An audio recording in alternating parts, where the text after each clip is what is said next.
الحمد لله وحده والصلاة والسلام على من لا نبي بعده. أما بعد فأعوذ بالله السميع العليم من الشيطان الرجيم. بسم الله الرحمن الرحيم. وإذ نتقنا الجبل فوقهم كأنه ظلة وظنوا أنه واقع بهم خذوا ما آتيناكم بقوة واذكروا ما فيه لعلكم تتقون. وَإِذْ اور جب نَتَقْنَا الْجَبَلَ ہم نے پہاڑ کو اٹھایا فوقہم ان کے اوپر کأنہ گویا کہ ذلۃ وہ ایک سائبان ہے وظنوا اور انہوں نے گمان کیا انہ یقیناً واقع بہم یہ ابھی ہم پر گر جائے گا. خذوا ما آتیناکم یہ ہم نے اس وجہ سے ان کے اوپر یہ پہاڑ کو اٹھایا بقوت واذکروا کہ جو کچھ ہم نے ان کو عطا کیا اسے یہ بقوت مضبوطی کے ساتھ پکڑ لے اور اس کو ذکر کرے اس کو یاد کرے ما فیہ لعلکم تتقون تاکہ یہ گناہوں سے نافرمانیوں سے بچ سکے. اللہ رب العالمین نے بنی اسرائیل کو پر بڑے بڑے انعامات کیے. قرآن پاک کے اندر بھی اللہ رب العالمین فرماتے ہیں کہ ہم نے بنی اسرائیل کو بہت بڑے بڑے اعزاز بھی دیے بہت بڑے بڑے انعام بھی دیے. اور اللہ رب العالمین نے جتنے ان کو انعام دیے جتنے ان کو اعزازات سے نوازا انہوں نے اتنا اللہ رب العالمین کی نافرمانیاں کی. اور اللہ رب العالمین نے پھر جب انہوں نے حد سے زیادہ بڑھنے لگی پھر ان کو عذاب بھی سخت دیے. جیسا کہ آج ہمارے درمیان کوئی غلطی یا کوئی کوتاہی جیسے کہ ہو جاتی ہے قضائے حاجت وغیرہ تو ہم اس کپڑے کو دھو لیتے ہیں، لیکن ان کے پاس یہ تھا کہ یہ چمڑے کو کاٹتے تھے.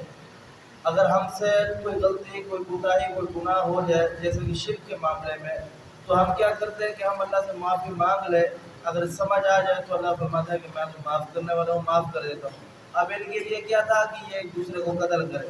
جس طرح یہ قوم نافرمان تھے تو پھر اللہ رب العالمین نے عذاب بھی ان کے اوپر سخت کے سخت مسلط فرمائے. اسی طریقے سے اللہ رب العالمین نے ان کو بے شمار نعمتیں دی بے شمار اللہ رب العالمین نے نعمتوں سے ان کو مالا مال کیا. جب اللہ رب العالمین نے ان کے درمیان شریعت بھیجی تو یہ اس شریعت کو ماننے کو تیار نہیں تھے. یہ کہتے تھے کہ ہم اپنے خواہشات کے اوپر عمل کریں گے اور یہ پھر اپنے خواہشات پر عمل کرتے رہے یہاں تک کہ ان کی ضلالت کو اللہ رب العالمین بیان فرما رہے کہ وہ کس قدر کی انا اور کس قدر کی خطرناک ان کے اندر ضلالت تھی. وہ یہ تھی وَإِذْ نَتَقْنَا الْجَبَلَ فَوْقَهُمْ كَأَنَّهُ ظُلَّةٌ وَظَنُّوا أَنَّهُ وَاقِعٌ بِهِمْ. اللہ رب العالمین نے ان کی طرف پیغمبر بھیجے اور ان کی طرف کتابیں بھیجی ان کی طرف رہنمائی شریعت بھیجی. یہ ایمان لانے کو تیار ہی نہیں تھے. اگر دعوے کر لیتے سواری طور پر لیکن اس دل سے تسلیم نہیں کرتے تو پھر اللہ رب العالمین فرماتے ہیں کہ ہم نے ایک پہاڑ کو اٹھایا. سورۃ البقرہ کے اندر بھی اس کا ذکر ہے اور ان کے سروں کے اوپر کھڑا کر دیا اور کہا کہ آپ ایمان لے کر کے آتے ہو سچا ٹھیک ہے ورنہ یہ پہاڑ تمہارے اوپر گرے گا تم ختم تمہارا قصہ ہی ختم ہو جائے گا.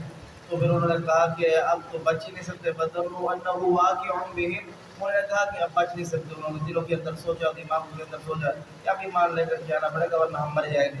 تو پھر انہوں نے کیا خُذُوا مَا آتَيْنَاكُمْ بِقُوَّةٍ وَاذْكُرُوا مَا فِيهِ لَعَلَّكُمْ تَتَّقُونَ. اس وجہ سے ان کے اوپر پہاڑ لے کر کے کھڑا کیا اللہ رب العالمین نے کہ یہ اللہ سے ڈر جائے اور اللہ نے جو شریعت رہنمائی ہدایت بھیجی اسے پکڑ لے اور اللہ رب العالمین کی راہ پر آ جائے.